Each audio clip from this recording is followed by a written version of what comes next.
गुनहगार हर बार यही सोचता है कि वो बच जाएगा, लेकिन पुलिस के शिकंजे से कौन बचा है? जी हाँ, यही वारदात का खुलासा आज डीएसपी ने किया है। कैथल के CI-1 में मर्डर से संबंधित जो वारदात हुई थी उसका खुलासा आज किया जा रहा है। कौन अपराधी है, कौन गुनहगार है, देखिए हमारी इस विशेष रिपोर्ट में। 19 तारीख को बरसाना के खेत में एक डेड बॉडी मिली थी, पराली में जड़ी हुई। तो ये शाम को हमें 6:30-7 बजे सूचना मिली थी। अगर पराली वो जब भी थोड़ी थोड़ी सुलग रही थी, तो उस टाइम पर SHO भी मौके पहुँच गए, CI-1-2 भी, SP साहब भी मौके पहुँच गए, मैं भी मौके पहुँच गए। तो हमने जिसका खेत था, जिसके खेत में डेड बॉडी मिली थी, उसके बयान पर पर्चा दर्ज कर लिया। तो हमने वो साइबर की मदद ली, डंप वगैरह उठवाए।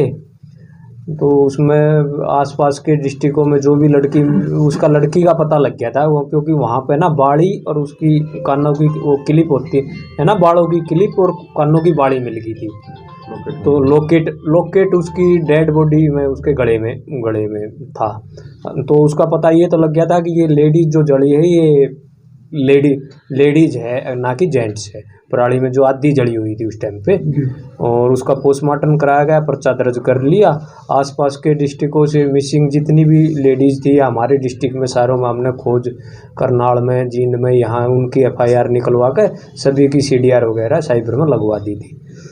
तो ऐसे फिर 22 तारीख को एक डांड थाने में एक मिसिंग का पर्चा कराया गया चूड़ माजरे से। शैलेंद्र ने पर्चा दर्ज कराया कि मेरी घरवाली 18 तारीख से गायब है, 18 तारीख से गायब है चूड़ माजरा से, और हमें ना उसका कोई फ़ोन मिल रहा, ना वो पता नहीं कहाँ गई है।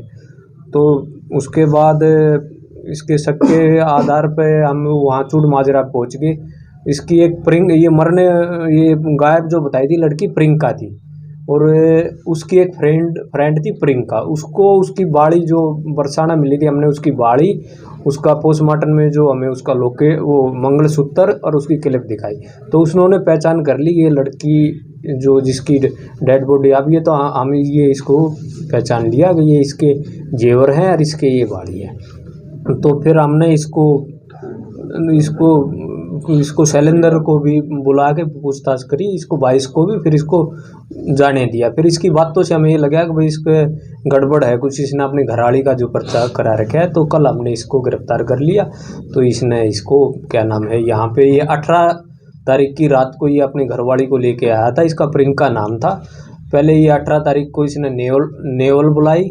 उसके बाद इसको ये झांसा दिया, इसकी 10 साल से शादी हो रही थी। अब भाई हम लव मैरिज करेंगे, सरकार है ना, लव मैरिज का ये प्रावधान है, 5 लाख रुपये उसके अकाउंट में डालती है। तो इस तरह ये बातों में ले आया, इसको कोर्ट में वहाँ करनाल में घुमा के भी ले आया चुकर देगा। अब मैंने कागज बनवा लिए। फिर इसने बरसाने का ये रहने वाला था शैलेंद्र, यहाँ ये इसको शाम को लिया है ये 7 बजे के करीब। इसको अब भाई लव मैरिज तो एक रात है ना, रुकना भी पड़ेगा। तो ये वहाँ पर इन्होंने आग जलाई, और आग जलाने के बाद इन्हें सिकाई, ये सीखते रहे, कुछ खाते पीते रहे। इसने ड्रिंकिंग कर रखी थी। और उसके बाद इसने भाई यहीं पर हम है ना इंजॉय भी करेंगे, उसके क्या नाम है हाथ भी बांध दिए, पैर भी, अगर हम इंजॉय करेंगे, उसको अपने विश्वास में ले लिया।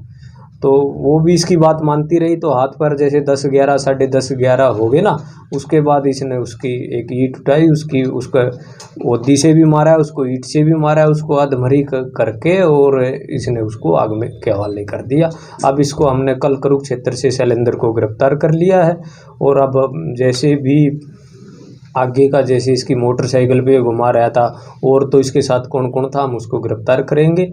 और टीम हमारी लगी हुई थी, CI-1 टीम को बहुत बहुत बधाई हो, इसने ये 302 वाला बहुत अहम इसको हासिल करा। मारा क्यों इसको? मारने का कारण इसके शक के आधार पर इसने इस पे है ना 10 साल से शादी हो रहा था कि ये मेरी बात को हर टाइम इग्नोर करती है, और इसका चरित्र पे शक करता था। वो शक की सुई इसको अटकी हुई थी अगर, और इसी बात पे ये इसके हर टाइम, जैसे मैं इसको बोलता हूँ तू यहाँ जा, तो ये मेरी अनसुनी बातों को करती थी।